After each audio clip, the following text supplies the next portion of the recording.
yang di bawah 2 bulan maupun yang 2 bulan sampai 5 tahun menggunakan suatu manajemen yang disebut manajemen terpadu balita muda untuk usia 0 sampai 2 bulan dan manajemen terpadu balita sakit untuk usia 2 bulan sampai 5 tahun.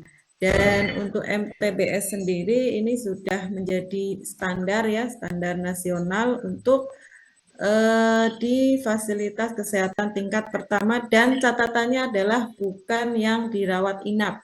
Kalau yang balita sakit dirawat inap nanti beda lagi untuk pengkajiannya.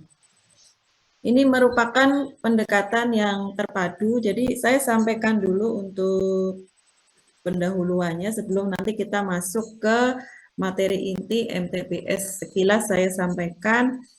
Jadi ini adalah pendekatan yang terpadu, yaitu antara kuratif, kalau di puskesmas ya, kuratif, ada balita sakit, dari gizi, imunisasi, konseling, promotif, preventifnya juga masuk di situ. Dan untuk penyakitnya yang dipilih adalah yang paling banyak menimbulkan angka kesakitan ataupun kematian di Indonesia.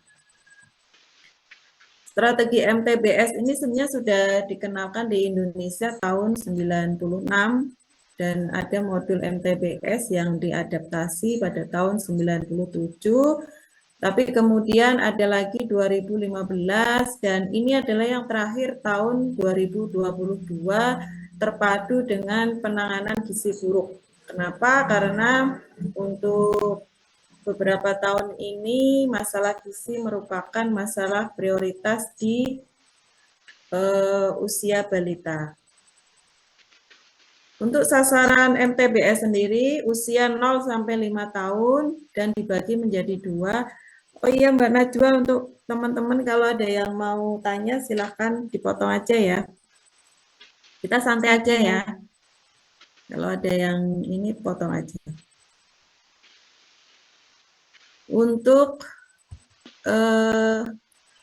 usia sampai dengan 2 bulan, yaitu 1 minggu sampai dengan 2 bulan, ini namanya manajemen terpadu balita muda, karena belum tentu bayi tersebut sakit. Kemudian yang kedua untuk kelompok usia 2 bulan sampai 5 tahun, ini khusus untuk balita yang sakit. Kita kaji dengan menggunakan metode MTBS. Kombinasi program pada MTBS ada gizi, imunisasi, pencegahan penyakit, promosi tumbuh kembang, dan tata laksana kasus. Kemudian tujuannya adalah untuk menurunkan secara signifikan angka kesakitan dan kematian terkait dengan penyebab tersering pada balita. Salah satunya adalah nanti ada ISPA, ada diare, pneumonia. Kemudian terkait juga dengan kajian masalah gizi, apakah balita tersebut memiliki masalah terkait dengan status gizi. Termasuk juga di dalamnya nanti imunisasinya, apakah sudah lengkap atau belum. Kemudian manfaat MTBS menurunkan angka kematian balita, memperbaiki status gizi, meningkatkan pelayanan kesehatan, memperbaiki kinerja tenaga kesehatan, dan memperbaiki kualitas pelayanan dengan biaya yang lebih murah. Karena dengan kita menggunakan manajemen terpadu, balita sakit ini lebih efisien dan efektif sehingga diharapkan biayanya lebih murah. Kita tidak memberikan obat yang tidak perlu diberikan. Dan kemarin ya sudah dibagi mungkin sama Bu Nelly terkait dengan bagan. Jadi nanti teman-teman seandainya bekerja di puskesmas, sekian banyak untuk kita mengkaji itu kita menggunakan bagan. Istilah saya itu kita ngepack. Jadi tidak kita ngapalin semua isinya MTBS modulnya yang banyak itu, tapi kita memang membuka bagan. Itu ya teman-teman, jadi nanti setelah saya sampaikan terkait dengan pendahuluan, kemudian nanti untuk MTBS yang terbaru ini, yaitu MTBS kolaborasi dengan penanganan masalah gizi. Langsung kita baca modul sama-sama pelan-pelan, jadi modulnya itu tidak perlu dihafalkan, cukup dipahami. Kemudian kalau untuk bagannya, itu nanti kalau teman-teman praktek di puskesmas, misalnya kebetulan praktek di Poli MTBS, tolong bagan itulah yang nanti akan dipakai di puskesmas. Jadi ketika kita melakukan pemeriksaan kepada balita, ada formulir yang kemarin sudah dicetak ya sama teman-teman ya. Nah itu formulirnya itulah untuk rekam medis balitanya, salah satunya lembar rekam medis. Di samping nanti mungkin masing-masing puskesmas ada lembar rekam medis yang lain. Nah dari situ nanti urut pemeriksaannya, dan ketika kita melakukan namanya tahapan periksa, kemudian klasifikasi, kemudian ini nanti penanganannya seperti apa, itu kita sambil membuka bagan.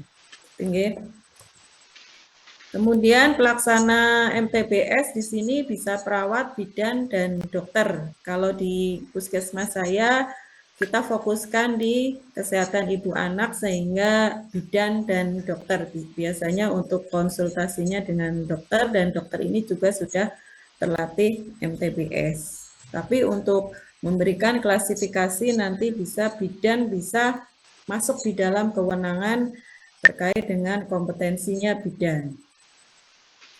Nah, ini untuk proses MTBS-nya mulai dari penilaian, kita menilai dulu dari tanda, gejala, dan lain sebagainya, dan kita juga melakukan pemeriksaan.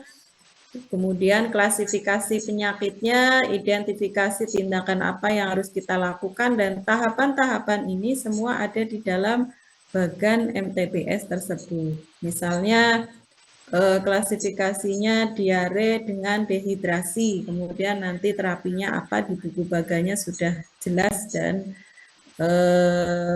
saya yakin mudah dipahami. Mungkin teman-teman nanti kalau baca modul banyak sekali dan mungkin agak bingung, tapi kalau melihat buku bagan nanti lebih enak, karena di situ tanda-tandanya apa, klasifikasinya apa, kemudian otomatis sebelahnya ada tindakannya harus melakukan apa, dan termasuk konseling dan tindak lanjut.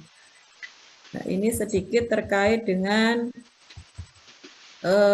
pendahuluan untuk masalah MTBS.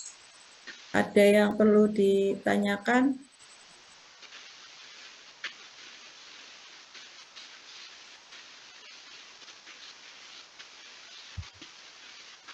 Sampai di sini ada yang perlu ditanyakan?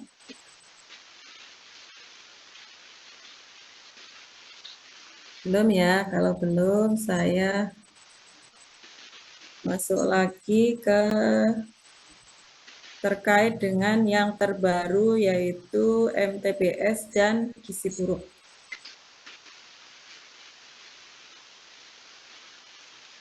Ibu punten izin bertanya. Ya, silakan Mbak.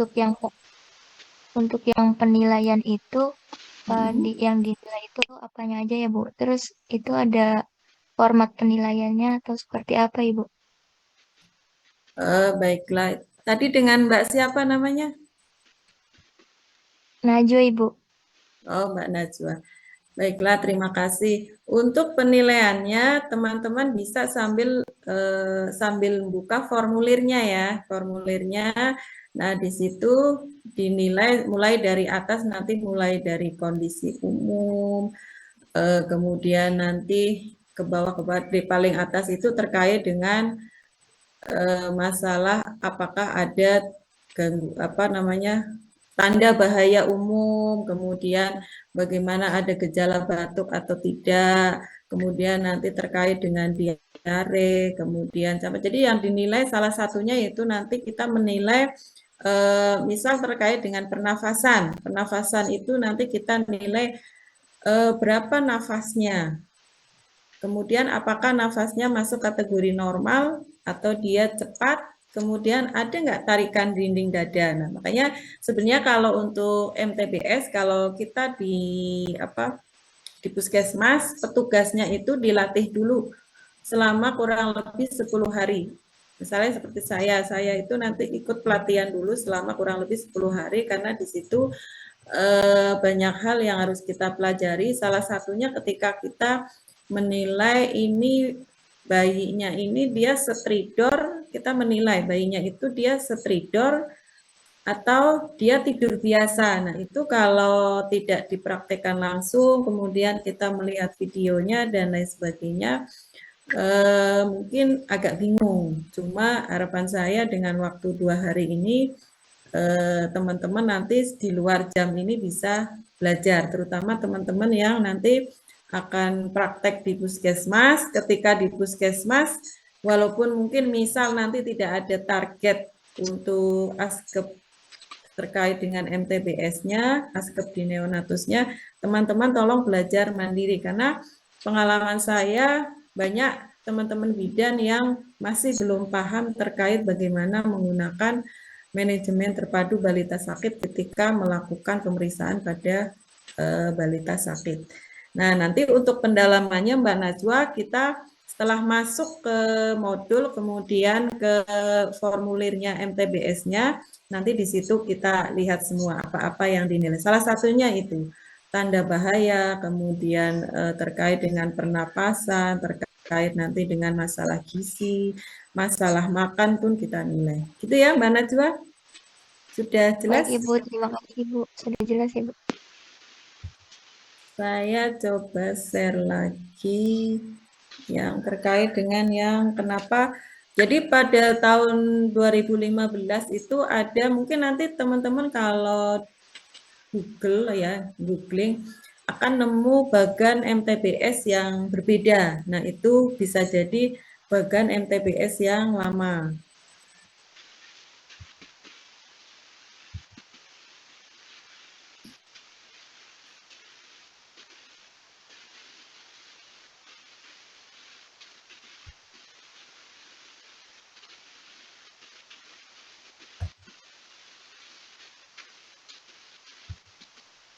Bentar ya.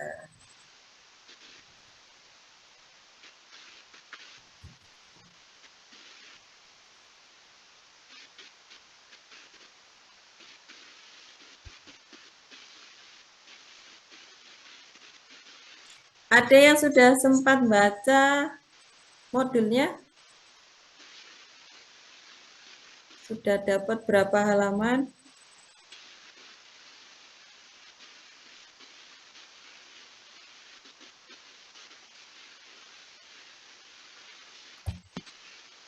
Mbak Najwa mungkin sudah baca berapa halaman?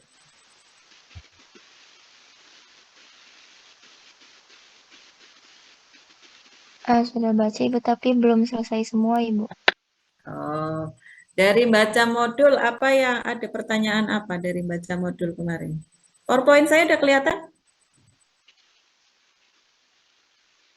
Belum Ibu, belum.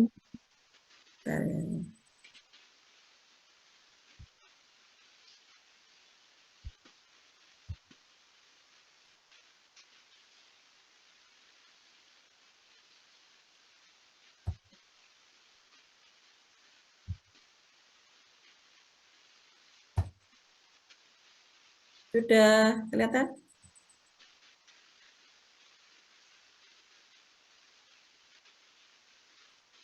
PowerPoint-nya sudah kelihatan ini Mbak Najwa? Belum Ibu. Belum juga Ibu kalau di Najwa.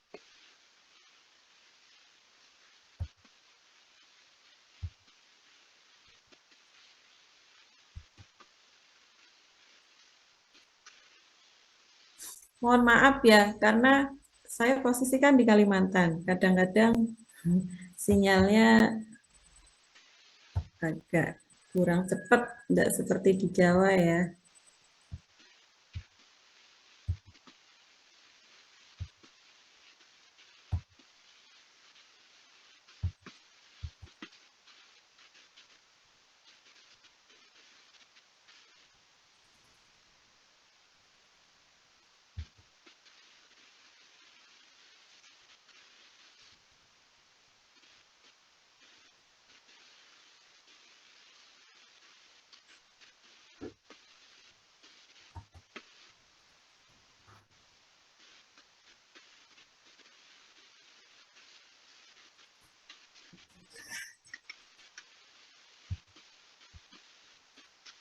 Belum muncul PowerPoint saya. Belum muncul, Ibu.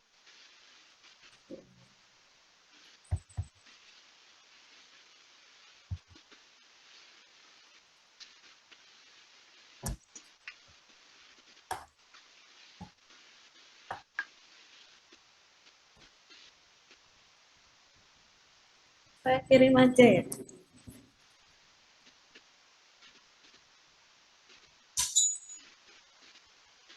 Ini sebenarnya hanya sedikit PowerPoint-nya terkait masalah untuk yang tahun 2022 ini terkait dengan gizi buruk. Jadi tahun MTBS ini berkembang terus ya, seperti yang tadi saya jelaskan dari tahun 96, 97, 2015, kemudian ada juga yang pembaharuannya 2020 dan yang terakhir kemarin 2022 adalah terintegrasi dengan gizi buruk. Jadi untuk teman-teman silahkan buka modulnya masing-masing yang modul MTBS yang untuk balita usia halaman 79. Sambil dibuka ya halaman 79. Di modulnya MTBS.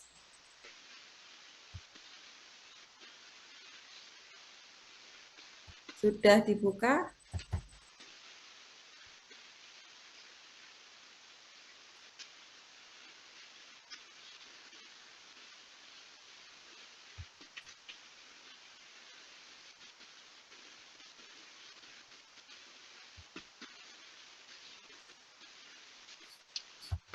Sudah ketemu Mbak Najwa halaman 79?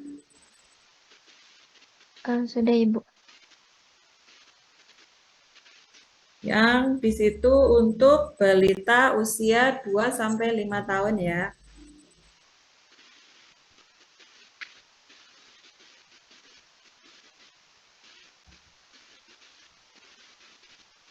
Kemarin bacanya sudah ada yang sampai halaman 79? Belum, Ibu. Belum sampai ya.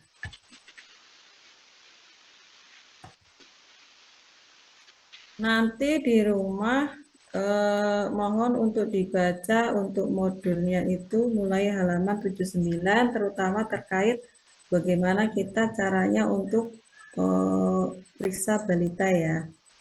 Dari situ nanti teman-teman bisa belajar untuk ngisi formulirnya.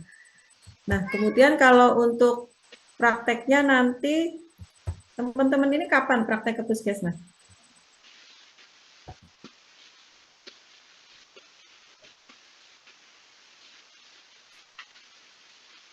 Kemungkinan habis Lebaran. Oh, habis Lebaran praktek di puskesmas ya.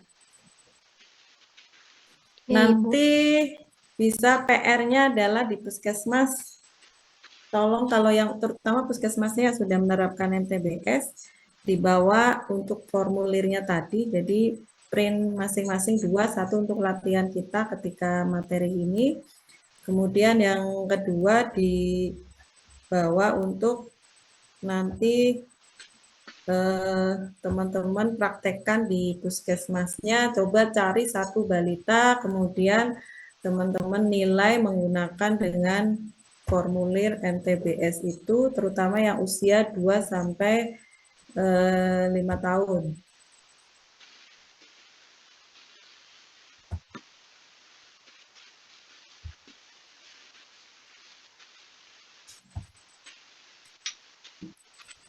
PowerPoint saya belum kelihatan ya Mbak? Atau modulnya udah kelihatan? Punten Ibu belum terlihat, Ibu, tapi baru filenya aja. Minta tolong ini ya Mbak Najwa, sharekan aja ya. Yang modulnya aja. Di-share ke ini. Mohon sudah, Ibu. Sudah ya, kelihatan ya. Kita baca sama-sama. Jadi kalau untuk pelatihan MTBS ini biasanya kita satu terkait materi-materi pendahuluan. Sebenarnya materi-materi pendahuluan itu banyak, cuma saya rasa teman-teman tidak terlalu perlu, cukup tadi ya apa itu MTBS, kemudian tujuannya untuk apa. Yang paling penting menurut saya justru ini ya di modulnya kita mulai dari halaman 79 karena Ibu, Ibu ya, punten, PPT-nya belum terlihat Ibu. Apa mau Najwa bantu share screen? ya di share screen aja yang modulnya aja ya. Biar siapa tahu teman-temannya ada yang belum pegang ini. Kalau PowerPoint-nya nggak usah. Kita langsung ke modul. Waktunya Iya, terbatas.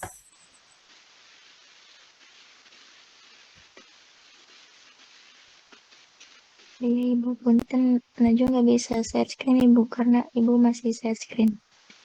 Oh, saya masih ini. Saya stop dulu ya. Sudah tak stop? Sudah.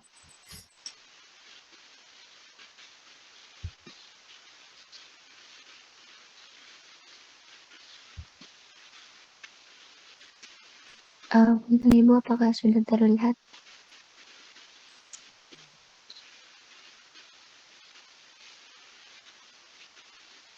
Sudah terlihat. Halaman, ini halaman 79 ya, betul ya. Nah, kita mulai dari, jadi intinya MTBS sebenarnya ini.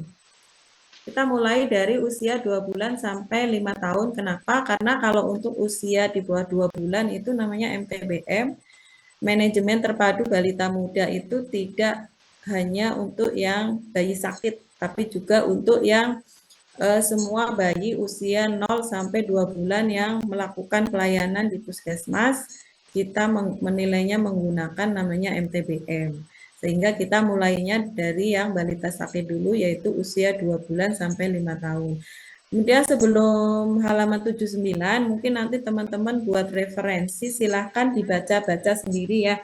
Karena nanti teman-teman ketika walaupun bidan, sebenarnya kalau di puskesmas itu ada yang namanya tenaga gizi ya.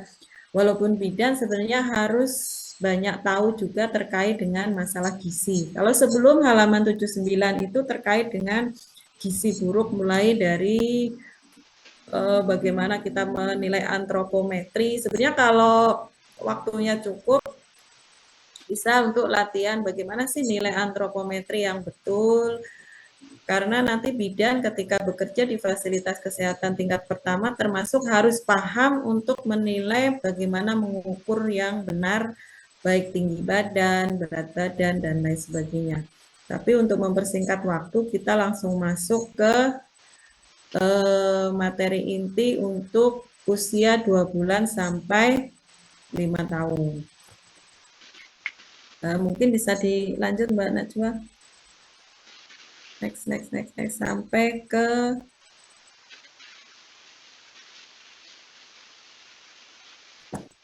ke penilaian gejala umum.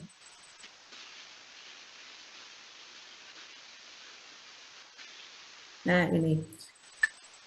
Tadi yang ditanyakan Mbak Najwa ya, ada di halaman sebelumnya, sebelum tanda bahaya umum. Di situ apa-apa saja yang kita nilai, mulai dari tanda bahaya umum, kemudian terkait dengan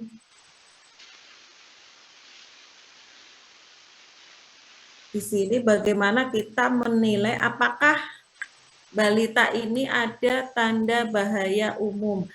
Bagaimana cara menilainya? Yang pertama sebenarnya ini nanti ada video-videonya, cuma mungkin nanti kalau ada waktu teman-teman lihat aja di YouTube. Di YouTube itu banyak sekali contoh-contoh video MTBS, bagaimana cara menilai tanda bahaya umum, kemudian bagaimana cara kita menilai apakah upaya napasnya itu normal atau tidak normal, kemudian tarikan dinding dadanya, apa yang dinamakan dengan nafas cuping hidung, kemudian dan lain sebagainya yang ada hubungannya sama tanda bahaya umum. Nah, teman-teman juga bisa sambil membuka buku bagannya. Buku bagannya untuk usia 2 sampai 2 bulan sampai 5 tahun. Karena ini sebenarnya penjelasan detailnya dari buku bagan yang usia 2 bulan sampai 5 tahun.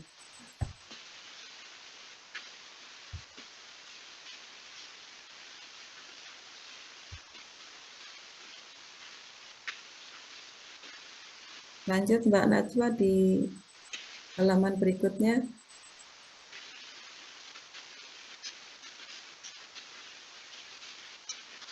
Saya terlalu cepat enggak, Mbak? Kalau terlalu cepat tolong bilang ya.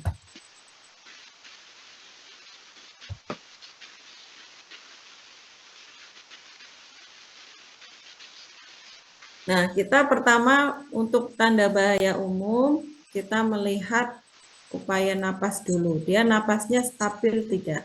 Mungkin teman-teman di Asgep Neonatus sudah diajari bagaimana kita cara menilai pernapasan, terutama pada balita, dengan alat ukurnya pakai, kalau kita biasanya di puskesmas namanya aritemer, atau kalau mungkin teman-teman punya jam bisa pakai jam digital. Kemudian nanti untuk pernapasan normal tentunya sudah tahu semua ya, berapa napas normal. Kalaupun teman-teman tidak hafal, nanti ada di modulnya, di situ nanti ada usia sekian, untuk napas normalnya sekian. Pertama yang kita nilai yaitu apakah napasnya stabil, kemudian apakah terjadi distres pernapasan, gagal napas, kemudian bahkan sampai dengan shock.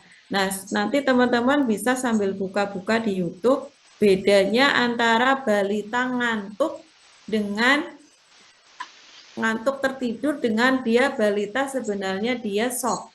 Nah, itu nanti kalau saya jelaskan mungkin susah kita membayangkannya, tapi kalau lihat di YouTube nanti teman-teman bisa lihat, karena di YouTube itu banyak sekali video-video terkait dengan MTBS. Lanjut Mbak Najwa.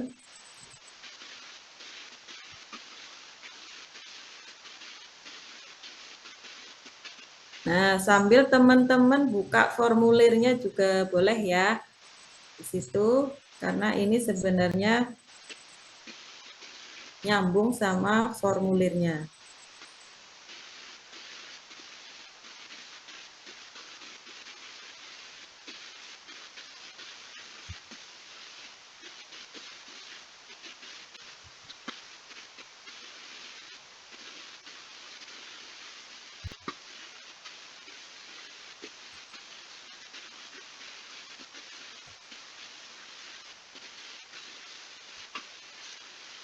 Bentar ya.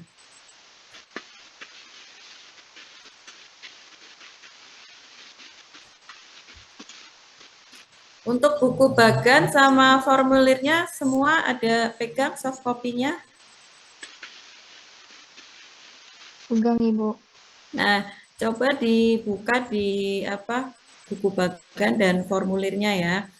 Di situ mulai paling atas kalau di formulir yaitu ada terkait dengan identitas ya. Identitas dari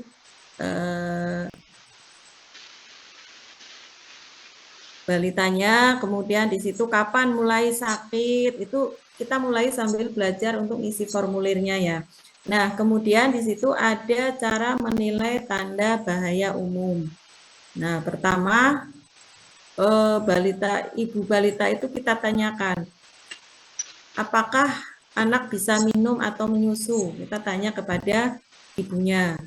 Kemudian anak dikatakan tidak bisa minum atau menyusu jika terlalu lemah. Nah, seharusnya di poli atau klinik MTBS ini menyiapkan ada sendok, ada air minum, yaitu nanti bisa kita tes. Kalau contoh misalnya menurut Bu Bidan, anak ini kayaknya terlalu lemah, dia tidak bisa minum. Nah, bisa kalau petugas ragu-ragu dicoba untuk menyusu ibunya kalau dia masih ASI, ataupun kita coba untuk memberikan minum dan kita nilai apakah ini hanya anak sekedar ngantuk atau memang betul-betul tidak bisa minum. Kemudian kita tanya lagi apakah anak memuntahkan semuanya, apa-apa yang diminum dimuntahkan. Nah, ini juga masuk dalam tanda bahaya umum. Kemudian apakah anak pernah kejang selama sakit ini. Jadi bisa jadi di bawah puskesmas sudah kondisi dia tidak kejang, tapi mungkin 30 menit yang lalu di rumah atau mungkin berapa jam yang lalu di rumah anak mengalami kejang. Jadi kita tanyakan kepada ibunya, apakah selama sakit ini anak ada mengalami kejang. Kemudian sambil kita lihat anaknya, apakah anak memang dalam kondisi kejang. Kemudian anak ini ketika kita ajak berinteraksi, dia sadar atau tidak atau mengantuk. Nanti teman-teman bisa lihat di YouTube apa bedanya dia memiliki penurunan kesadaran seperti somnolen atau dia sebenarnya hanya sekedar ngantuk. Nah, itu yang perlu teman-teman belajar. Kemudian anaknya gelisah atau rewel atau tidak, dan anak dilihat apakah mata membuka atau pandangan kosong, atau justru anak itu merintih atau bahkan suaranya melengking. Nah, itu bisa kita lihat ketika meriksa pada balita tersebut. Kemudian kita cek untuk usaha napas. Usaha napas itu yang dicek tarikan dinding dada ke dalam. Nah, nanti teman-teman bisa lihat di YouTube apa sih bentuk tarikan dinding dada ke dalam. Itu nanti bisa kita lihat. Kemudian kita hitung nafasnya. Terus setelah dihitung napas, didengarkan apakah ada stridor atau mungkin ada namanya mengik. Dan apakah ada cuping hidung. Nah, ini kalau hanya saya jelaskan mungkin teman-teman tidak bisa membayangkan, tapi bisa dilihat di YouTube dan atau nanti pas di puskesmas. Cuma ini jarang sekali ya kalau di puskesmas kita, jarang sekali balita yang sampai dengan ada tanda bahaya umum baru dibawa ke puskesmas. Tapi tetap ada kemungkinan. Kemudian kita lihat dari sirkulasinya apakah tampak pucat, kemudian kita cek untuk kakinya apa teraba dingin atau lembab, kemudian apakah anak tampak biru atau sianosis, semuanya kita cek, dan setelah itu kita klasifikasikan. Nah, teman-teman bisa lihat di buku bagannya atau di formulirnya. Setelah tadi dicek-cek-cek, kalau di formulir, di situ teman-teman lingkari yang bagian-bagian tadi saya sebutkan.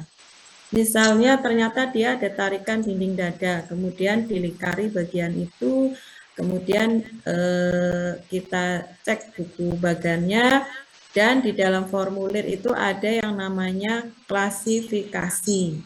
Nah, klasifikasinya itulah yang kita tulis. Jika anak memiliki satu atau lebih tanda gejala dari masing-masing. Jadi dari kalimat ini adalah jika anak memiliki satu, artinya satu saja tanda gejala tersebut di atas masing-masing, maka bisa masuk klasifikasi gawat jantung paru. Atau artinya nanti ditindakannya perlu dirujuk segera. Kemudian untuk stabilisasi awalnya seperti apa nanti di buku bagan ada.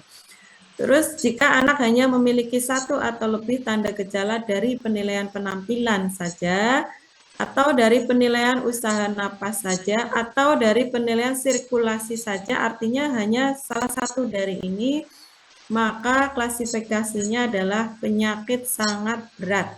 Jadi nanti teman-teman tulis di kolom klasifikasi. Kemudian perlu dirujuk segera, tidak didapatkan salah satu gejala dan tanda dari kegawatan tadi, maka anak diklasifikasikan sebagai stabil. Nah, ini bedanya MTBS yang tahun 2022 dengan 2015, salah satunya di dalam klasifikasinya. Kemudian, jika anak perlu dirujuk, segera selesaikan dulu seluruh penilaian dan klasifikasi tadi. Kan tadi kita baru menilai dari formulir paling atas, tanda bahaya umum. Kita selesaikan dulu sampai bawah, klasifikasinya apakah cukup satu di atas atau di bawahnya juga ada, semua setelah selesai baru dilakukan tindakan prarujukan. Tindakannya apa saja? Nah, nanti kita lihat di dalam buku bagannya. Kemudian anak segera dirujuk setelah dilakukan tindakan prarujukan. Jadi teman-teman, prinsipnya di dalam merujuk, tidak boleh kita merujuk balita dalam kondisi tidak stabil. Artinya kita stabilkan dulu. Misalnya ternyata balitanya ada tanda bahaya umum karena dehidrasi berat.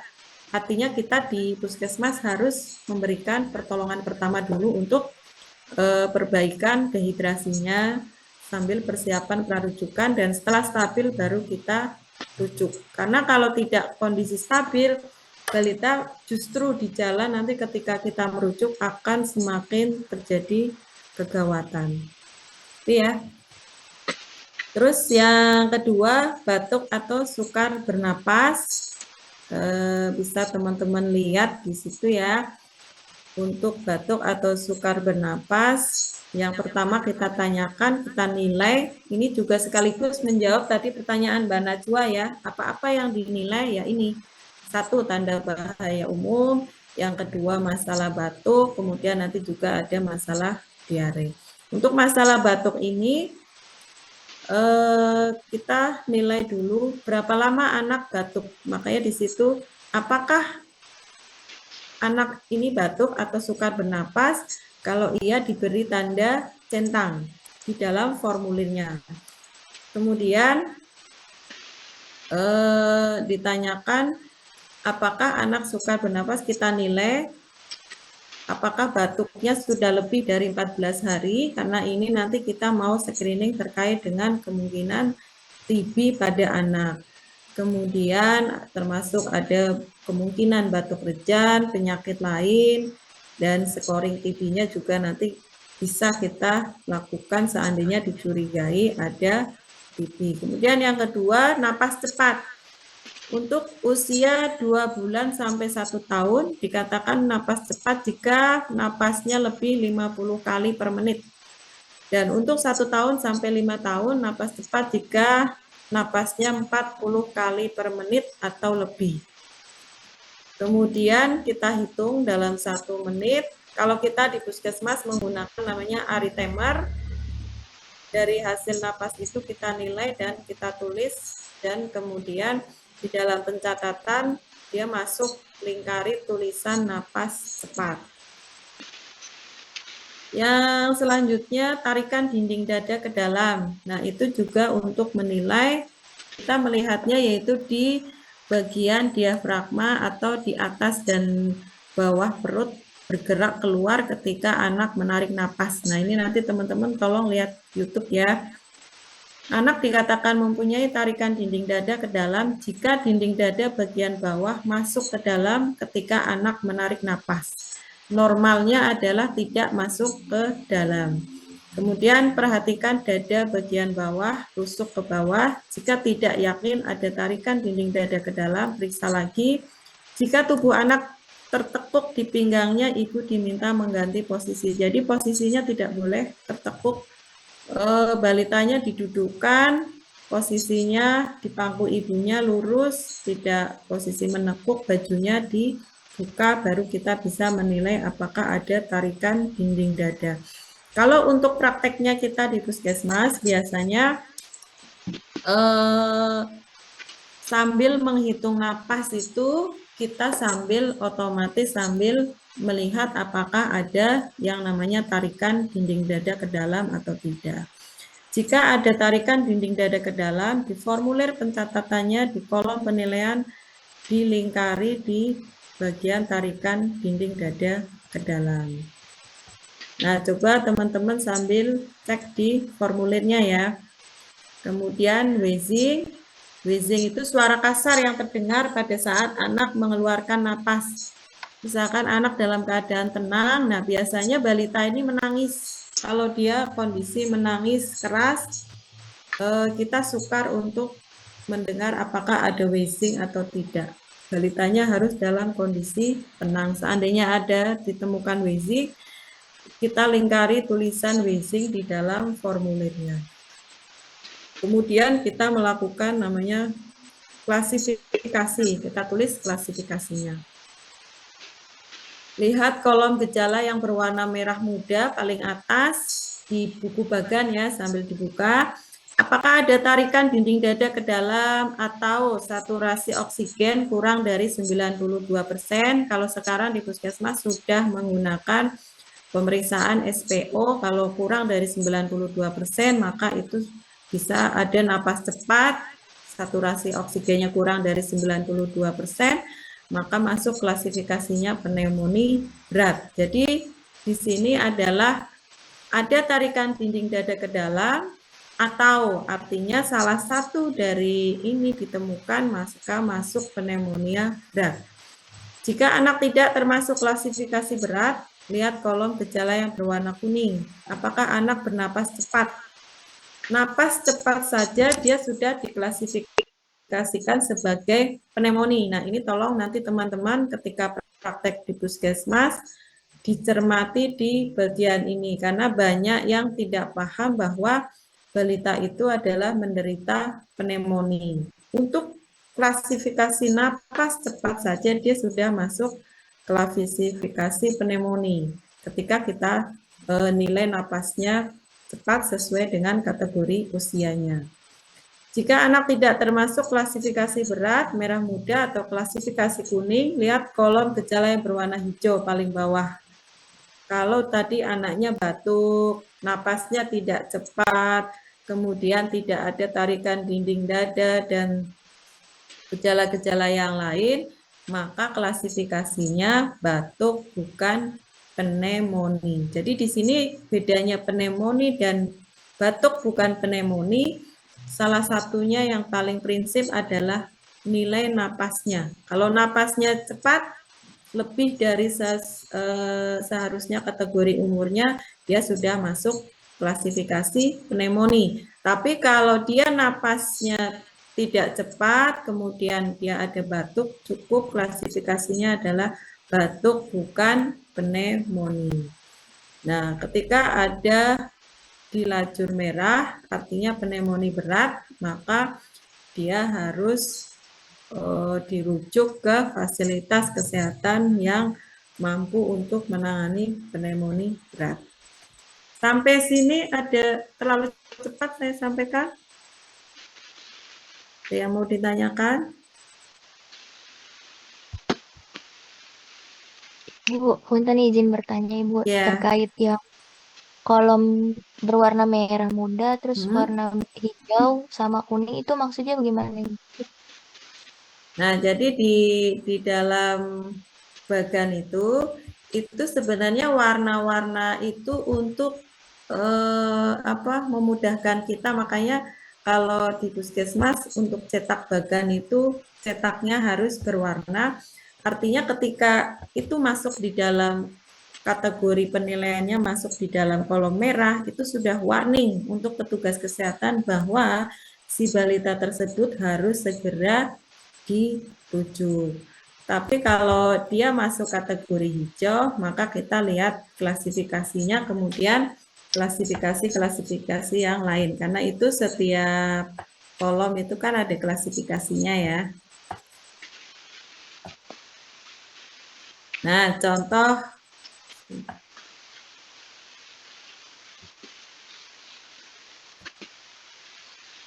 kita contohkan Mbak Najwa yang bagan yang nomor berapa? Yang paling atas?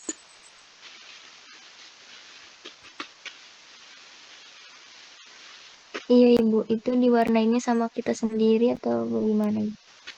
Nah, itu di warna-warnanya itu adalah untuk menunjukkan tindakan apa yang harus kita lakukan. Di buku bagan itu kan dia nanti ada urutannya ke samping adalah tindakan apa yang harus kita lakukan gitu ya di masing-masing kolom. Nah, itu tujuannya untuk kita harus melakukan apa. Kemudian kalau warna-warnanya itu tujuannya untuk contoh misalnya ditemukan dia klasifikasinya di warna merah, berarti kita harus sudah segera merujuk. Karena warna hijau berarti dia tidak ada tanda-tanda bahaya umum, maka kita bisa memberikan penanganan di puskesmas. Jelas Mbak Najwa atau perlu diperjelas lagi? Oh iya baik Ibu, terima kasih Ibu.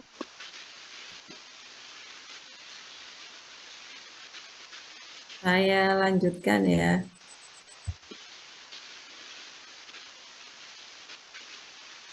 Teman-teman kemarin yang dapat dari Bu Nelly untuk buku bagannya dia usia 0 sampai 5 tahun.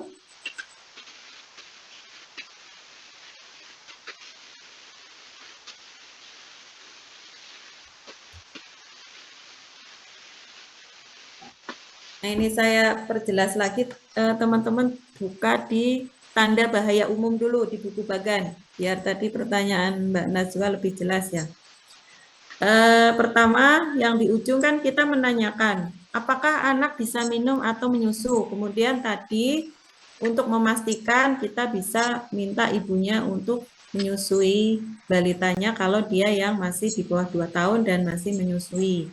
Kalau tidak, kita bisa coba untuk kasih air minum, kemudian kita nilai. Kemudian, apakah anak memuntahkan semua makanan dan minuman? Itu kita tanyakan ke ibunya, atau tadi ketika kita cek dia menyusu atau kita kasih minuman, kemudian tiba-tiba muntah di depan kita.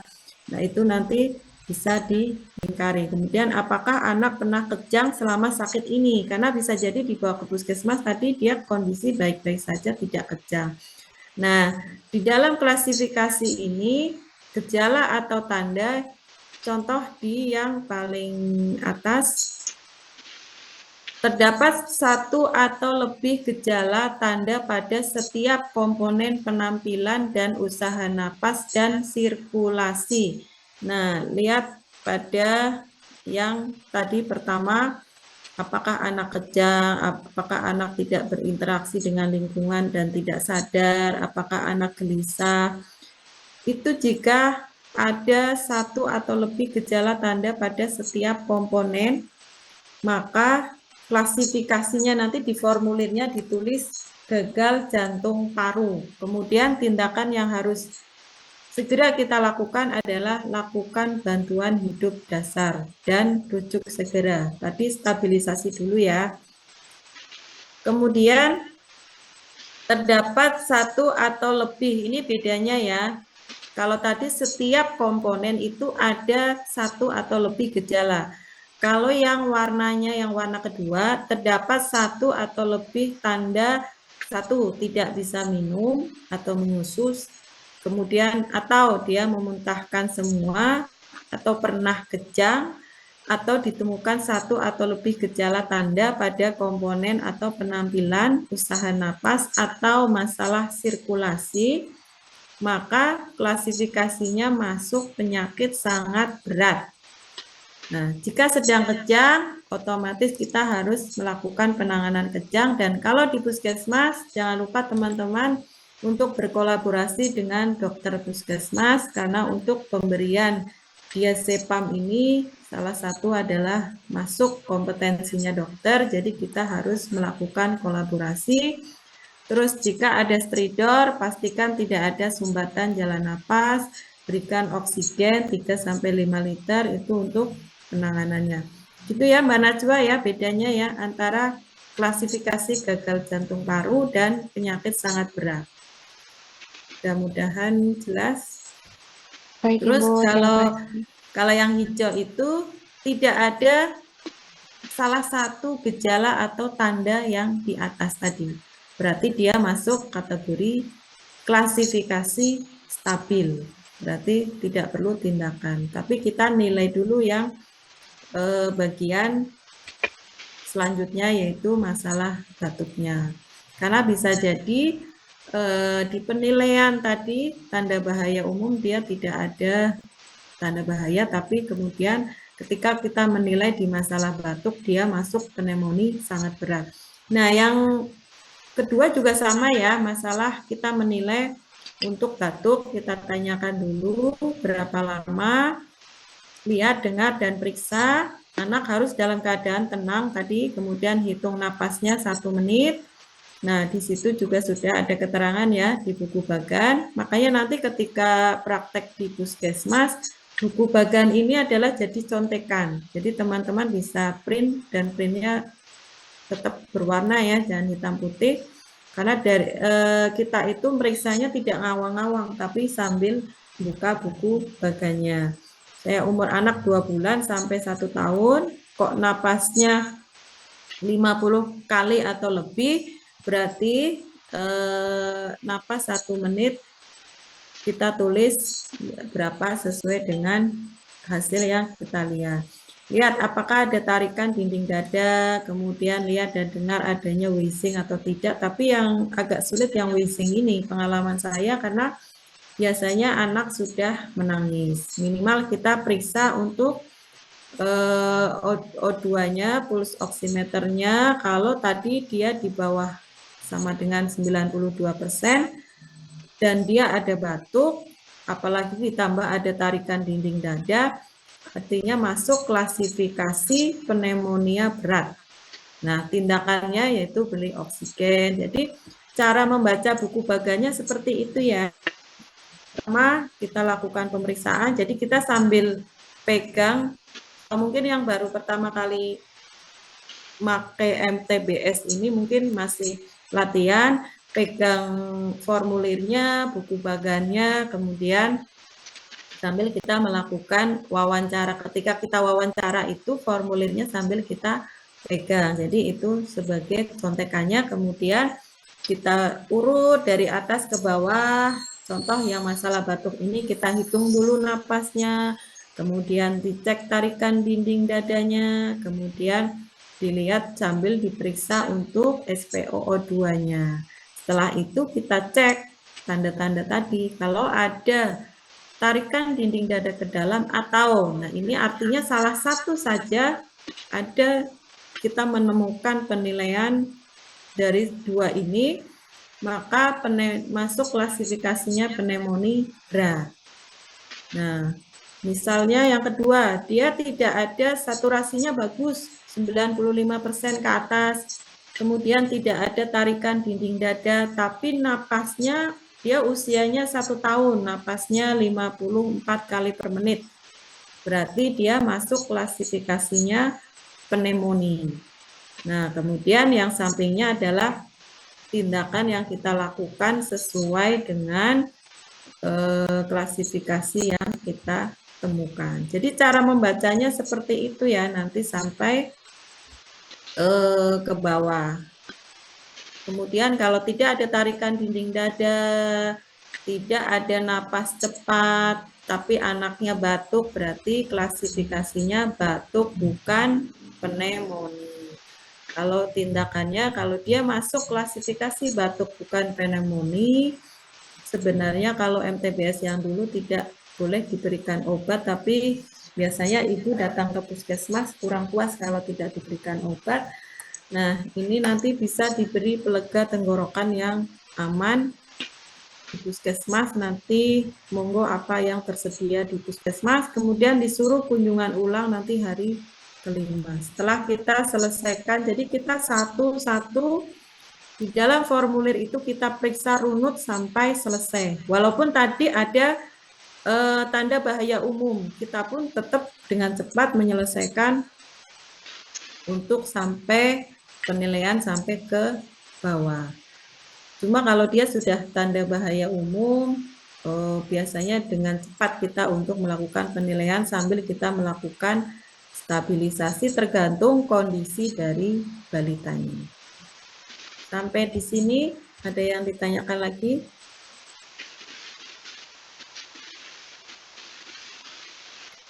Saya rasa sudah mulai ada gambaran ya untuk bagaimana kita memakai MTBS ini. Karena sebenarnya untuk pelatihan MTBS, kalau dulu saya pernah ikut pelatihan itu 10 hari itu, hari pertama biasanya kita hanya untuk pengenalan ilmu-ilmunya dulu, kemudian nanti membaca modul pun pelan-pelan, kemudian bagaimana memakai buku bagan, kemudian baru nanti kita latihan untuk lihat, misalnya tadi menilai tanda bahaya umum, itu nanti kita ada lihat namanya videonya, kemudian kita praktekkan, kemudian nanti dari si mentor itu menilai apakah betul yang sudah kita lakukan, misalnya bagaimana cara menilai wheezing, kemudian bagaimana kita cara menilai dia stridor atau tidak, dan lain sebagainya. Jadi satu-satu, makanya pelatihannya 10 hari. Cuma harapan saya teman-teman dengan bagaimana cara membaca bagan, bagaimana kita melakukan tindakan dari klasifikasi yang sudah kita temukan itu tadi, paham untuk misi sampai nanti terakhir, kesimpulan terakhir di penilaian yang formulir yang paling bawah. Dan saya rasa tadi sudah saya sampaikan sedikit, teman-teman mulai sudah ada gambaran bagaimana cara menilai balita sakit mulai dari tanda bahaya umum. Nah, modelnya itu nanti penilaian sampai bawah seperti itu. Misal kita masuk di, coba buka di masalah batuk tadi sudah ya, penilaian batuk, diare nanti ditanyakan kepada ibunya apakah anak diare atau tidak, centang dulu di formulirnya. Oh, anak diare. Kalau ada anak diare, tanyakan sudah berapa lama?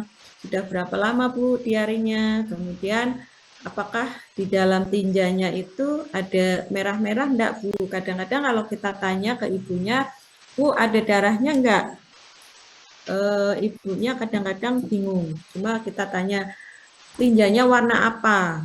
Nah, itu nanti karena darah dalam tinja itu kadang dia warnanya sudah tidak segar, tapi bisa jadi sudah berwarna kehitaman.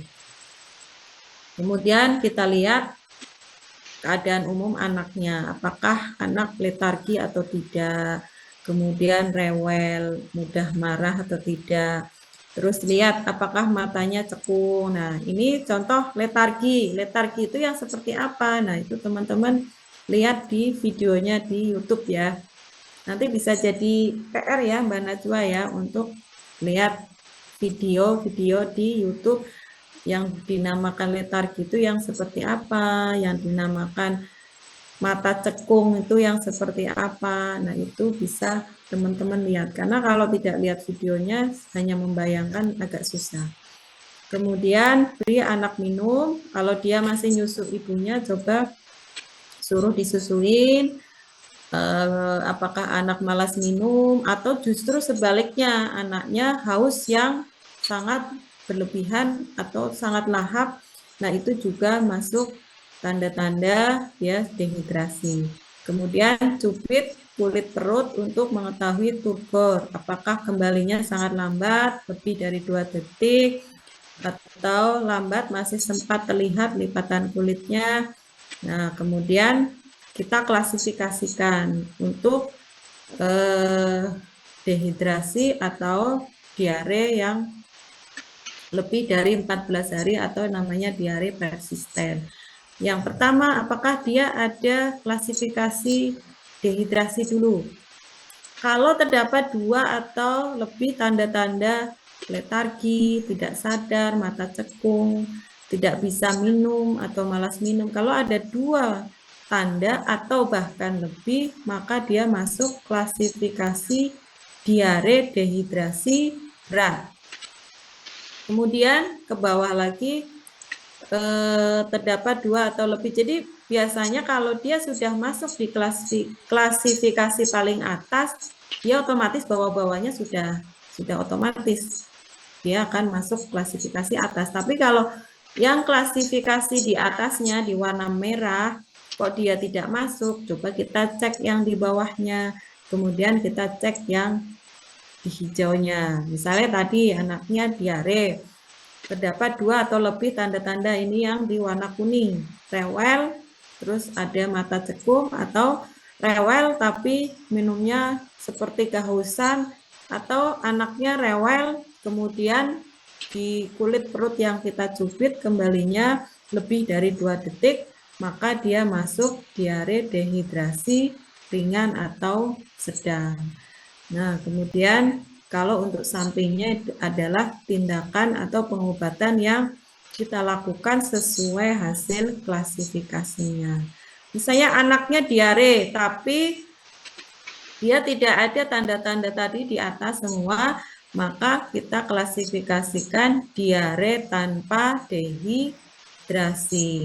Kemudian beri cairan, tablet zinc, dan makanan sesuai rencana terapi A. Nanti di buku bagan di bagian belakang itu ada rencana terapi A, rencana terapi D, B, dan seterusnya. Kemudian disuruh kunjungan ulang 2 hari jika tidak ada tanda perbaikan. Kemudian nasihati harus segera kembali, segera. Tapi biasanya kalau dia diare tanpa dehidrasi, jarang ibunya yang mau kontrol ke puskesmas lagi. Nah, kemudian untuk diare yang lebih dari 14 hari atau biasa kita sebut diare persisten, tadi di atas sudah ada klasifikasi diare dehidrasi, kemudian diarenya ternyata sudah lebih dari 14 hari, maka dia masuk kategori diare persisten berat. Yaitu diare lebih dari 14 hari, kemudian ada tanda dehidrasi. Tapi kalau misalnya dia masuk diare lebih dari 14 hari tapi tanpa dehidrasi, klasifikasinya cukup diare persisten. Di teman-teman sambil buka ini aja ya, bagian aja ya, biar cepat. Kayaknya lebih mengena kalau kita langsung ke bagan. Kalau kita belajar di modulnya, itu nanti untuk tambahan-tambahan sedikit yang di bagan tidak ada, karena lebih simpel di bagannya. Kemudian jika tadi diare, kemudian ada keluar darah di dalam tinja, maka kita klasifikasikan disentri. Kalau dia disentri, kemudian nanti otomatis diberikan oralit, terus zinc.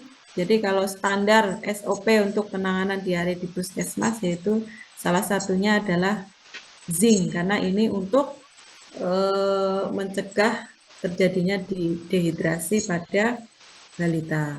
Kemudian dia disuruh kunjungan ulang 2 hari. Jadi di formulir, teman-teman bisa lihat di formulir paling bawah nanti di ujung di lembar belakang ada di situ tulisan kunjungan ulang. Nah, yang tadi dimaksud kunjungan ulang nanti dituliskan di sebelah situ ya. Sampai di sini ada yang bingung? Setelah baca-baca tadi buku bagannya,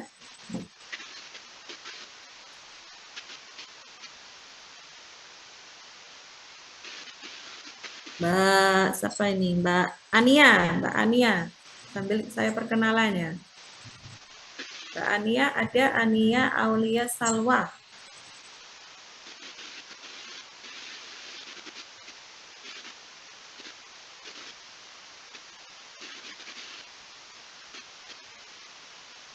Atau Mbak Farisa nih, Mbak Farisa Nur Aziza atau Nur siapa? Mbak Farisa mungkin bisa dibuka ininya mikrofonnya.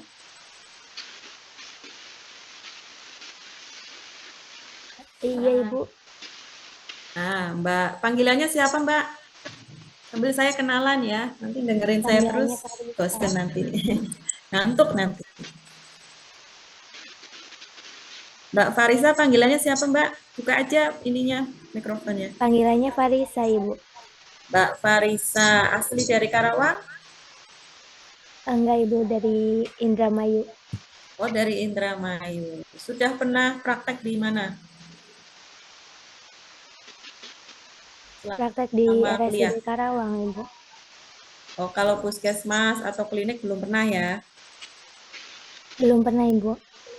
Nah, dari penjelasan saya tadi ada yang bingung, Mbak Farisa?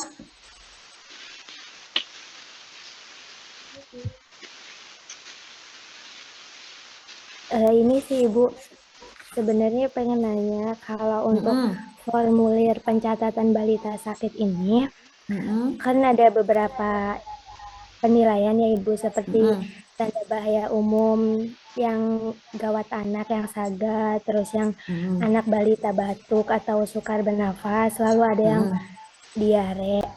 Nah, itu sebenarnya diisi kalau misalkan anaknya sakit keseluruhan atau salah satu aja ya Ibu? Atau bagaimana? Oke, baiklah. Jadi pertanyaannya bagus ya dari Mbak Farisa ya. Terima kasih ya. Biar nanti teman-teman nggak ngantuk karena ini rata-rata puasa ya.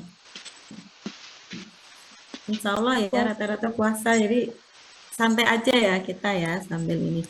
Jadi bagus tadi pertanyaan Mbak Farisa. Jadi untuk penilaian MTBS ini semua kita nilai.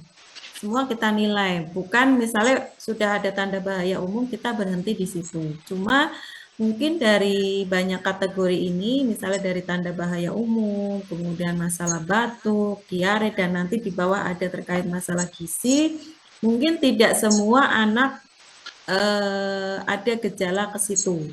Jadi nanti klasifikasinya hanya yang ada gejala-gejala, gitu ya. Jadi pemakaian formulir ini kita urut dari atas, jadi tidak ada yang terlewat. Itulah sebenarnya bagusnya MTBS kalau kita pakai formulir ini, kemudian nanti untuk terapinya dan klasifikasinya kita menggunakan buku Bagan, kita insya Allah tidak akan kelewat. Tapi kalau kita meriksanya nggak pakai formulir ini, panduan ini, bisa jadi kelewat. Habis kita nanyain ke ibu, biasanya pengalaman saya di puskesmas ya, misalnya ada seorang ibu bawa balitanya, kemudian kita tanya, kita kelewat nanyain, ternyata anaknya diare, balitanya diare, tapi kita tidak memeriksa diarenya karena ibu hanya fokus di misalnya datang dengan demam.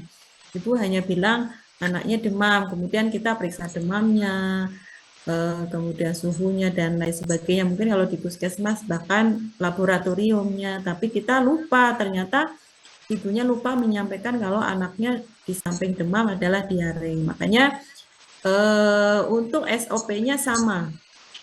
Semua yang usia 2 bulan sampai 5 tahun atau mungkin nanti di MTBM itu usia 0 sampai 2 bulan, ketika ada seorang ibu membawa balitanya ke puskesmas, kita urut dari atas sampai ke bawah. Kalau di atas itu kan identitas dulu ya, identitas dulu, kemudian tanda bahaya umum, kemudian nanti kita nilai batuknya. Cuma kalau dia tidak batuk, ya udah nanti dicentang tidak batuk, tapi tetap kita nilai untuk napasnya. Kalau kita di puskesmas sudah standar itu karena untuk objektif ya, gejala objektif itu di swab itu minimal kalau untuk tanda-tanda vital salah satunya adalah pernapasan. Kemudian di masalah batuk sudah selesai, klasifikasinya sudah kita tulis, kita ke bawahnya lagi diare.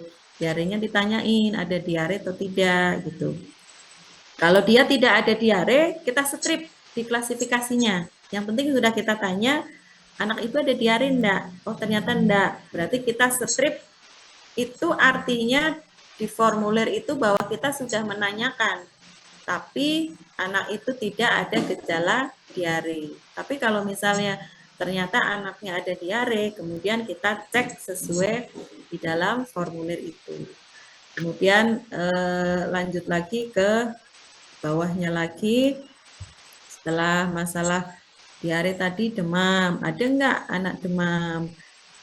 Kalaupun tidak demam, kita tetap cek suhunya berapa. Karena bisa jadi demam ini kalau di sini termasuk dari perabaan atau mungkin dari apa yang disampaikan ibunya. Mungkin pas kita periksa suhunya di puskesmas, suhu badannya di bawah 37,5, artinya dia tidak demam. Tapi ibunya menyatakan bahwa tadi malam anak saya demam Bu Bidan misalnya, ya berarti itu demamnya berdasarkan hasil wawancara, kemudian kita nilai apakah ada tanda-tanda sesuai di dalam buku Bagan.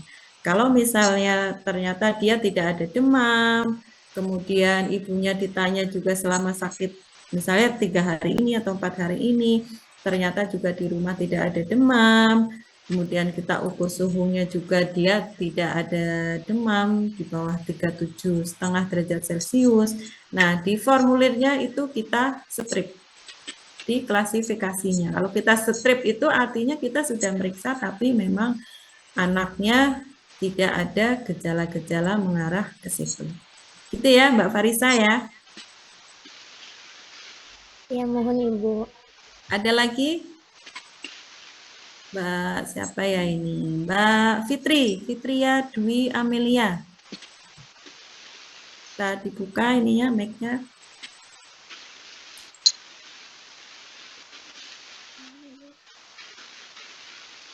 Mbak Fitria dibuka dulu mic-nya Mbak, di ini unmute. Nah, Mbak Fitria, asli dari Karawang Mbak?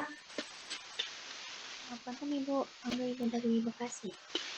Oh dari Bekasi, Bekasinya mana Mbak? Pebayuran Ibu. Oh, soalnya saya dulu sering ke Bekasi. Sudah ada pertanyaan atau sudah jelas dari penjelasan tadi?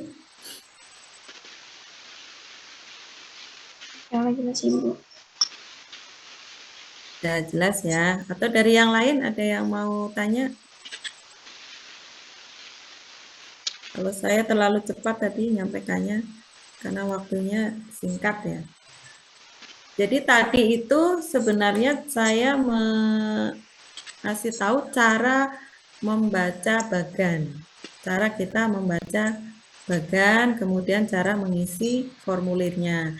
Nanti bisa setelah ini saya kasih kasus mungkin nanti lewat Mbak Najwa ya sebagai PJ mata kuliah. Nanti saya kasih kasus dan silahkan teman-teman isi di formulirnya. Kemudian nanti bisa dikirim ke saya dalam bentuk mungkin PDF ya. Cukup di formulnya diisi pakai pensil, kemudian nanti di PDF-kan kirim ke saya. Gitu ya. Saya lanjut ya. Kita tadi kontrak waktu sampai jam berapa Mbak Najwa?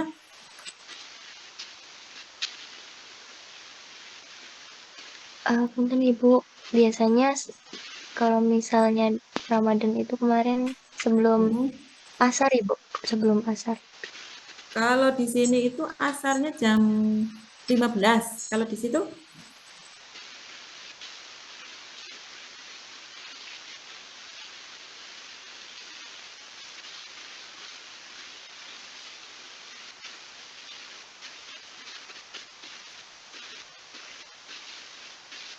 Kalau di situ asarnya jam berapa, Mbak?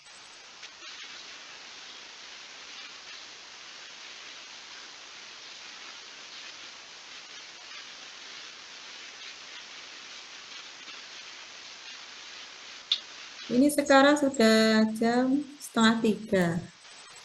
Berarti 15 menit lagi ya, Mbak Najwa ya.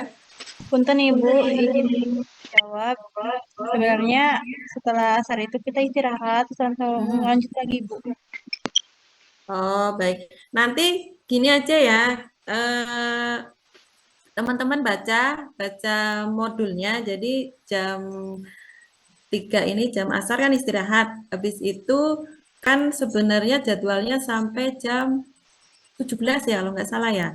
Nah, setelah istirahat itu tolong dibaca buku modulnya ya. Minimal kalau saya itu baca pakai teknik namanya teknik skimming, jadi baca cepat untuk modulnya yang usia 2 sampai 5 tahun dan kira-kira nanti ada pertanyaan apa minimal perwakilan ada 10 pertanyaan lah dari hasil membaca modul itu nanti dikumpulin di Mbak Najwa untuk bahan diskusi besok kita, kemudian nanti saya kasih kasus gitu ya. Jadi saya lanjut dulu ya sampai jam 15 menit lagi lah kurang lebih. Kita masuk ke penilaian masalah demam. Jadi teman-teman lihat di formulirnya. Pertama kita tanyakan dulu, makanya berdasarkan anamnesis atau teraba panas. Misal balita sampai puskesmas dia suhunya sudah normal di bawah 37,5 atau tidak teraba panas, kita tanya ibunya selama sakit ini ada demam enggak Bu? Kemudian jika ada, kita tentukan daerah kita itu masuk daerah endemis malaria atau bukan. Karena ada beberapa daerah yang masuk kategori endemis malaria. Nah, itu biasanya puskesmas sudah tahu wilayahnya itu masuk endemis malaria atau non endemis. Kalau untuk yang ada endemis malaria, ada tanda bahaya umum atau tidak, kita cek, kemudian kita tanyakan dulu sudah berapa lama anak demam. Jika lebih dari 7 hari atau demam setiap hari, apakah anak pernah menderita malaria atau minum obat anti malaria. Kemudian, apakah anak menderita campak dalam 3 bulan terakhir, kita tanyakan. Terus lihat dan periksa, lihat dan raba adanya kaku kuduk. Nah, bagaimana cara menilai balita kaku kuduk atau tidak? Nanti bisa teman-teman lihat di YouTube. Nanti istirahatnya tuh biasanya sampai jam berapa, Mbak?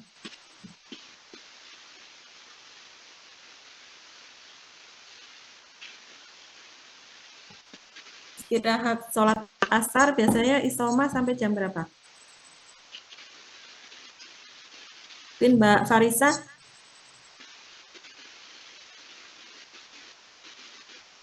Biasanya pas jam 4, Ibu. Jam 4, terus nanti masuk lagi sampai... Ya.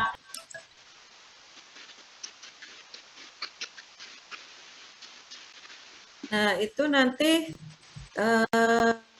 ada waktu kurang lebih 1 jam ya. Jadi gini aja, nanti tugasnya adalah teman-teman lihat video di YouTube, akses internet rata-rata bagus ya. Nanti lihat video di YouTube untuk tadi tanda bahaya umum, letargi. Nanti saya cat ke Mbak Najwa ya, apa-apa yang kita lihat di YouTube, biar teman-teman tahu apa bedanya letargi, apa bedanya balita itu somnolen atau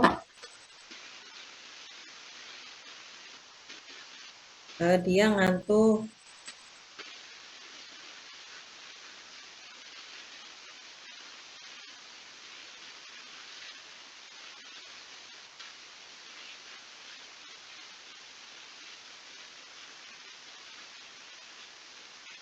Bentar ya, ada. Ya, nanti kita PR-nya lihat YouTube ya. Terus kalau nggak salah besok jadwalnya dari pagi sampai jam berapa ya, Mbak? Dari Ibu Nelly itu.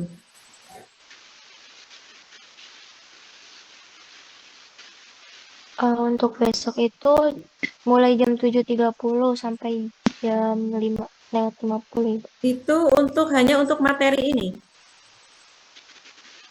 Untuk satu mata kuliah, Ibu.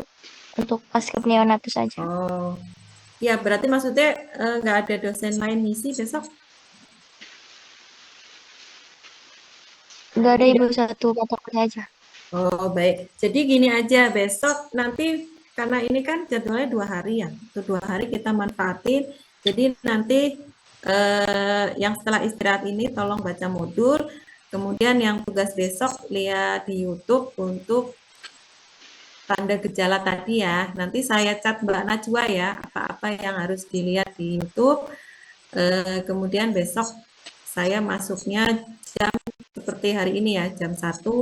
Nah, nanti di situ kita bisa diskusi, kemudian nanti saya bisa kasih tugas ke teman-teman itu sebagai nanti juga tambahan nilai buat teman-teman untuk materi paskib neonatus gitu ya.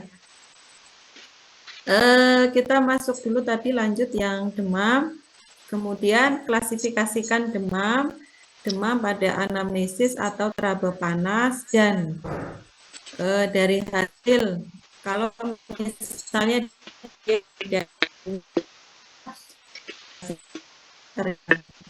positif atau RDT positif, maka klasifikasinya malaria.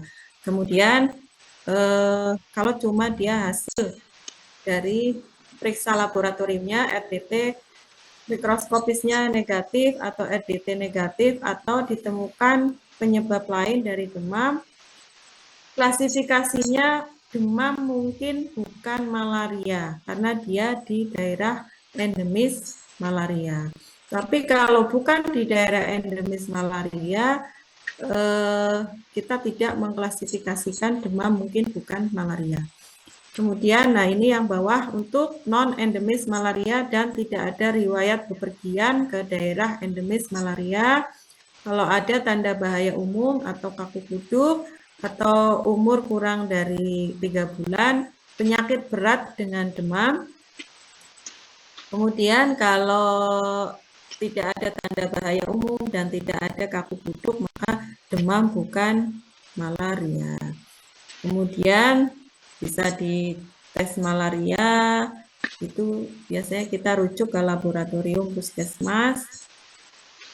Kemudian kita lihat juga tadi apakah pernah menderita campak dalam 3 bulan terakhir, atau mungkin justru pada saat datang sudah ada gejala-gejala balita ini campak seperti adanya ruam-ruam yang khas untuk campak. Nah, itu biasanya bisa kita cek, kemudian kita lakukan klasifikasi. Dalam pemeriksaan untuk klasifikasi campak ini kita lihat dulu, kita periksa di mulutnya, apakah ada tanda-tanda luka di mulut, kemudian nanah pada mata, lihat adanya kekeruhan pada kornea mata. Karena seperti kita tahu, campak ini bisa menyebabkan komplikasi, salah satunya adalah di bagian mata.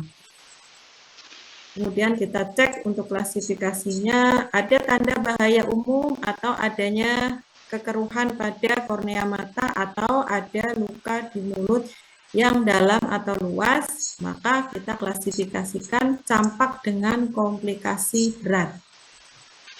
Kalau ada nanah pada mata atau ada luka pada mulut, campak dengan komplikasi pada mata dan atau mulut, tapi dia tidak ada tanda bahaya umum. Tapi dia campak sekarang atau dalam 3 bulan terakhir, tapi tidak ada tanda-tanda di atas, maka cukup diklasifikasikan campak. Ya, ini untuk tadi masalah demam. Kemudian, jika anak menderita demam atau riwayat demam 2-7 hari, tanyakan apakah demam mendadak tinggi dan terus-menerus, apakah anak teraba dingin, apakah anak lemas. Jadi jika ditemukan ini, kita lingkari di dalam formulirnya. Adakah nyeri perut, apakah perdarahan berupa mimisan, muntah, darah, dan sebagainya. Kemudian muncul ruamnya untuk demam berdarah itu khas. Kemudian kita lihat dan sambil meraba ada tanda-tanda shock atau tidak. Dan untuk di puskesmas biasanya untuk terutama daerah-daerah yang sedang ada kasus DBD, kita cek memastikannya dia DBD atau tidak adalah kita rujuk ke laboratorium untuk mendapatkan pemeriksaan, biasanya namanya NS1. Dia dengan pemeriksaan laboratorium bisa diketahui apakah anak menderita DBD atau tidak. Kemudian kita klasifikasikan jika terdapat tanda bahaya umum atau perembesan plasma hebat, berarti dengue berat atau severe dengue. Tapi ini mudah-mudahan tidak terjadi ya, tapi bisa juga terjadi. Artinya kalau atau itu satu saja tanda itu sudah masuk dalam klasifikasi tersebut. Kemudian terdapat satu atau lebih gejala berikut, nyeri perut misalnya hanya ada tanda nyeri perut, yang lain-lain tidak ada, dia sudah masuk dengue dengan warning signs. Itu nanti tindakannya beri dosis pertama paracetamol jika demam lebih 38 derajat Celcius, jika anak tidak shock tetapi muntah terus, tidak dapat minum atau perdarahan, beri cairan kristaloid atau kita kasih infus NaCl 0,9%. Kemudian terdapat satu atau lebih gejala berikut, nyeri dari pegal, nyeri kepala, nyeri mata, nyeri otot, maka klasifikasikan dengue tanpa warning sign. Jadi ketika kita melakukan klasifikasi, kita urut dari atas. Ada tidak gejala atau tanda yang kolom merah. Kalau tidak ada, kita ke bawahnya. Dan tidak ada lagi semua, baru yang kuning. Karena di situ terdapat satu atau lebih, berarti sudah klasifikasi tersebut. Kemudian tidak ada di kolom kuning, kita masuk ke kolom hijau. Demam 2-7 hari tanpa satu pun tanda dan gejala yang telah disebutkan, maka kita klasifikasikan demam mungkin bukan dengue. Kemudian untuk tindakannya sesuai dengan hasil klasifikasinya. Untuk nadi itu bisa dibaca ya. Kemudian selanjutnya masalah telinga juga sama, kita cek, tanyakan kepada ibunya, ada nggak nyeri telinga, misalnya anaknya rewel ketika dipegang belakangnya telinganya, atau mungkin bagi anak yang usia di atas 2 tahun sudah bisa mengeluh, dia ngeluh sakit telinga, kita lingkari kalau ada, kemudian ada rasa penuh di telinga, enggak, anak rewel, sambil kita cek telinganya ya, ada cairan enggak di dalam telinganya. Kalau misalnya ada cairan, tanyakan ke ibunya, sudah berapa hari anaknya mengeluarkan cairan lewat telinga.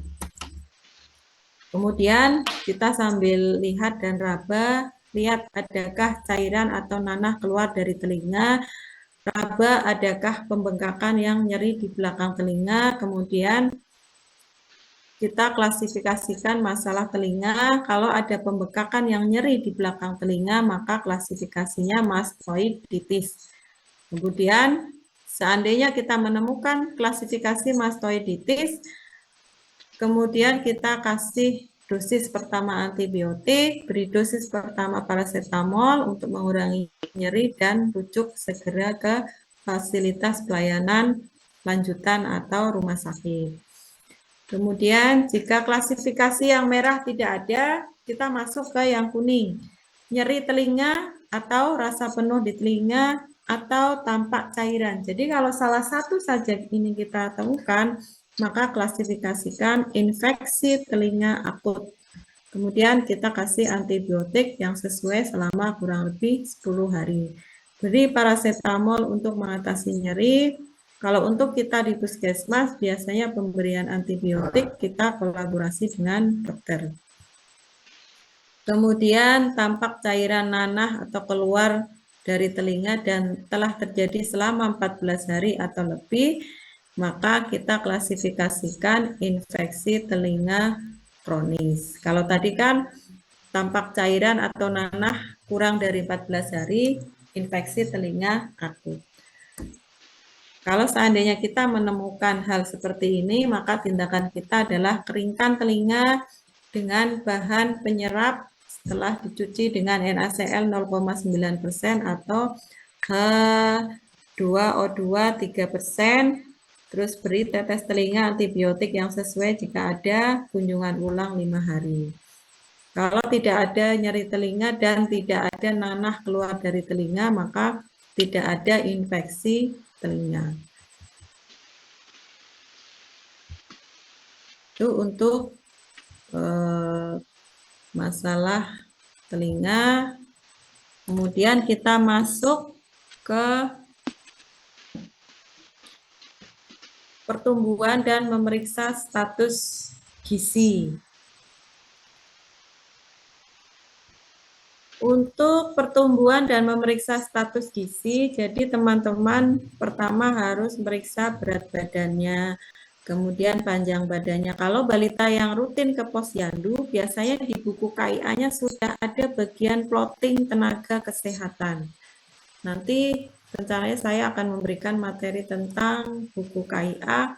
Nah, di situ sudah ada plottingnya kalau dia rajin ke posyandu, dan di posyandu nakesnya mengisi plotting. Di situ kalau dia ditemukan ada berat badan per panjang badan atau tinggi badan. Jadi kalau untuk balita usia di bawah 24 bulan, dia namanya panjang badan. Kita ngukurnya dengan ukuran panjang badan yang terlentang. Kalau dia di atas 2 tahun sampai 5 tahun berarti tinggi badan, kita ngukurnya sambil berdiri. Kalau berat badan bagi panjang badan kurang dari -3 standar deviasi, dia sudah masuk kategori gizi buruk. Kalau dia kurang dari -2 sampai -3, dia masuk gizi kurang. Kalau dia normal, yaitu pas -2 sampai +1, kalau lebih +1 standar deviasi sampai +2 standar deviasi, dia masuk risiko gizi lebih. Kemudian lingkar lengannya juga kita nilai kurang dari 11,5 cm, berarti dia sudah kita curigai gizi kurang. Nah, setelah ada hasil pemeriksaan antropometri atau pengukuran berat badan, panjang badan, atau tinggi badan, kemudian kita cek ada udim tidak. Udim baik ringan, sedang, maupun berat di kedua punggung kaki, di kedua punggung kaki dan tungkai bawah kita cek. Kemudian kita masuk di dalam klasifikasinya. Kalau usia 6-59 bulan dengan 1 atau lebih tanda-tanda yang di kolom merah itu, maka dia masuk gizi buruk dengan komplikasi. Kemudian kita lakukan tindakan beri dosis pertama antibiotik, kemudian ampicillin, dan tentunya setelah kita melakukan stabilisasi rujuk segera. Kalau dia masuk di kategori merah ini tidak ada tanda dan gejalanya, kita masuk di yang warna kuning. Dengan 1 atau lebih tanda ada udim minimal pada kedua punggung kaki, tangan atau udim, derajat sampai 1 atau 2, kemudian skornya kurang dari -3 standar deviasi, lingkar lengan atasnya kurang dari 11,5. Kalau ada salah satu saja tanda-tanda ini yang kita nilai, maka masuk klasifikasi gizi buruk tanpa komplikasi. Kemudian kita berikan amoxicillin 15 mg per kilogram berat badan setiap 8 jam selama 5 hari, beri vitamin A, cegah gula darah tidak turun. Kemudian lakukan screening perkembangan sesuai SDI-DTK. Jika disertai diare, berikan cairan resomal, kemudian kunjungan ulang 7 hari. Kalau kita ada di puskesmas, dia kok -3 standar deviasi, kurang dari -3 standar deviasi, kita sudah masuk pemantauan petugas gizi. Kalau di puskesmas saya biasanya langsung kita rujuk ke konseling gizi, nanti petugas gizi yang akan memberikan edukasi terkait dengan pola makannya. Kemudian dengan atau lebih tanda berikut, skor untuk panjang badan, berat badan panjang badan, atau berat badan tinggi badan, -3 standar deviasi sampai kurang dari 2 standar deviasi, artinya dia masuk gizi kurang, atau lingkar lengan atasnya 11,5 cm sampai kurang 12 cm. Untuk usia 6-59 bulan, dia masuk klasifikasi gizi kurang. Nilai pemberian makan anak, jika ada masalah, kunjungan ulang 7 hari, lakukan screening perkembangan sesuai SDI-DTK, kunjungan ulang 14 hari, nasihat kapan harus kembali segera. Nah, kalau dia skor Z-skornya antara -2 standar deviasi sampai +1 standar deviasi, artinya dia masuk kategori klasifikasi gizi baik. Kalau anak kurang dari 2 tahun, nilai pemberian makan, jika tidak ada masalah, kunjungan ulang 7 hari. Kemudian sarankan untuk timbang anak di posyandu minimal 1 bulan sekali.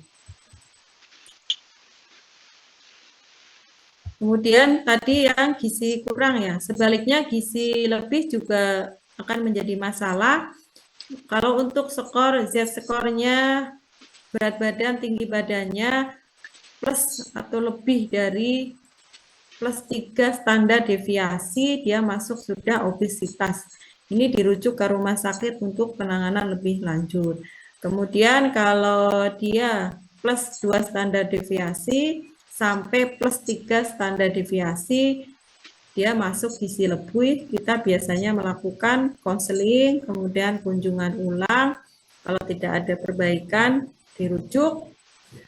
Kalau dia Z-score-nya lebih dari plus 1 standar deviasi sampai plus 2 standar deviasi, itu namanya risiko gizi lebih.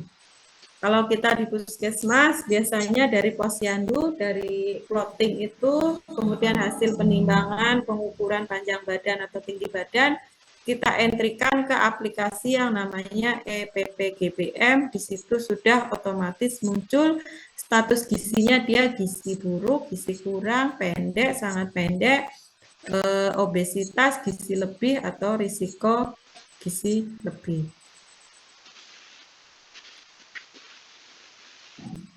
Sampai di sini ada pertanyaan? Mungkin saya terlalu cepat.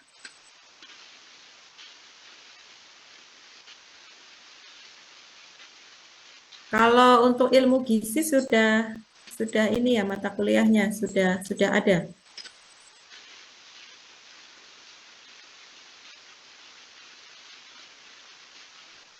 Sudah, Ibu. Berarti sudah bisa ngukur ini ya, ngukur apa, antropometri, kemudian memasukkan ke dalam tabel Z-score sesuai dengan Permenkes itu ya. Sudah pernah praktek?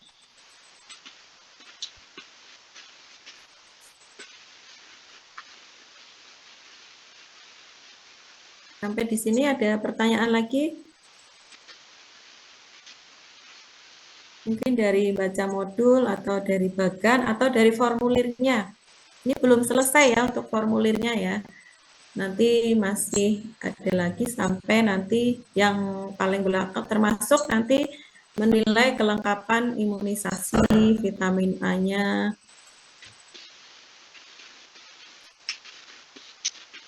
Kita lanjutkan besok, dan nanti setelah jam istirahat teman-teman baca modulnya ya, baca modulnya. Kalau untuk besok PR-nya lihat YouTube, nanti saya kasih link YouTube-nya ke Mbak Najwa ya, biar teman-teman tahu dan bisa membedakan mana yang namanya letargi, mana yang namanya somnolen, mana yang dia gizi buruk, mana yang namanya UGIM, sentral, dan lain sebagainya.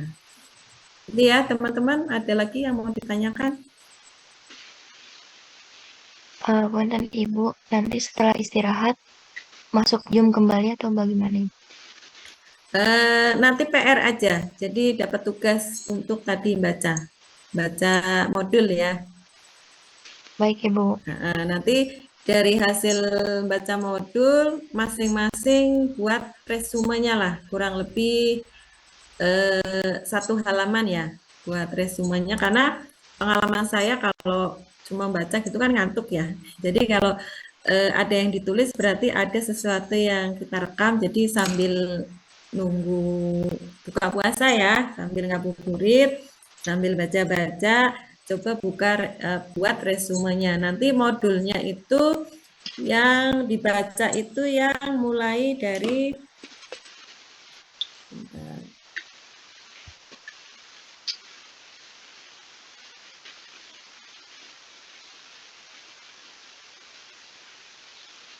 yang mulai tentang menilai status pertumbuhan. Di modulnya dibaca yang bagian itu ya, bagaimana menilai memeriksa status pertumbuhan sampai nanti paling terakhir,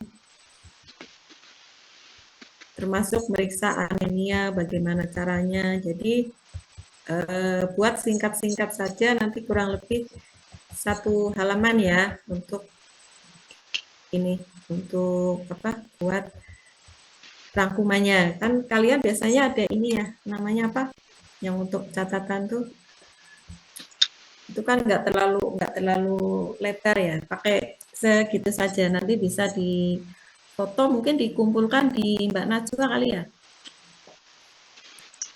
Hasilnya setelah Ya Ibu, itu. punten Ibu, untuk kertasnya itu kertas folio atau kertas catatan Ini yang biasa kalian Ibu? kalau kuliah tuh kan ada namanya apa tuh Mbak yang bisa dilepas tuh.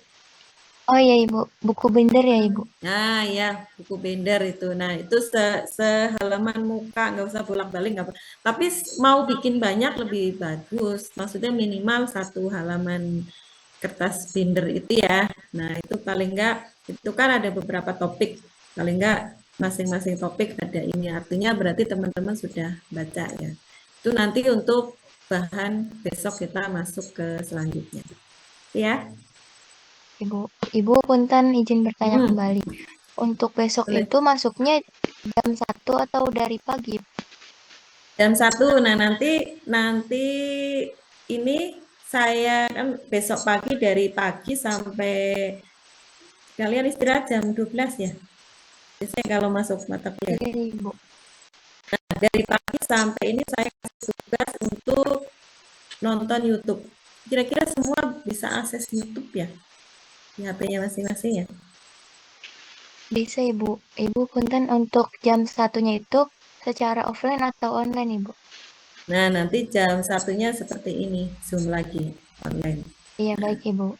Sampai kurang lebih sebelum asar, habis itu istirahat gitu ya. Nah, nanti saya ini kasih linknya, terus teman-teman di ini screenshot kali ya. Screenshot aja misalnya nanti kan contoh bagaimana cara menilai pernapasan. Nah, itu nanti di screenshot aja kali ya. Screenshot PDF-in dikumpulin di Mbak Najwa kali ya. Iya, baik Ibu. Nanti mungkin di-scan terlebih dahulu ya Ibu. Ya. Itu untuk nanti bukti teman-teman sudah mengerjakan tugas ya. Ada lagi pertanyaan?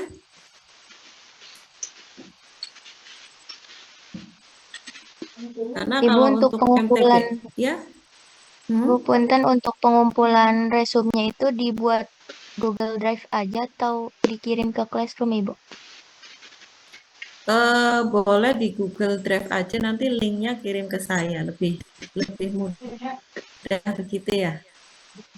Baik Ibu, terima kasih Ibu. Oke, yang lain ada lagi pertanyaan?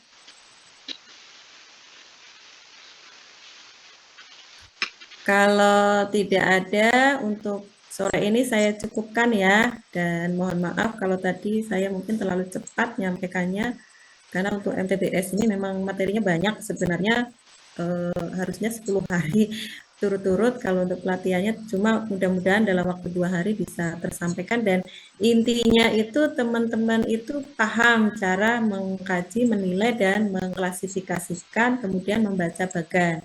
Karena nanti kalau sudah praktek di puskesmas, baru teman-teman bisa paham, oh ini toh yang namanya letargi, oh ini toh cara meriksa demam, kemudian oh ini toh cara kita mengklasifikasikan status gizi.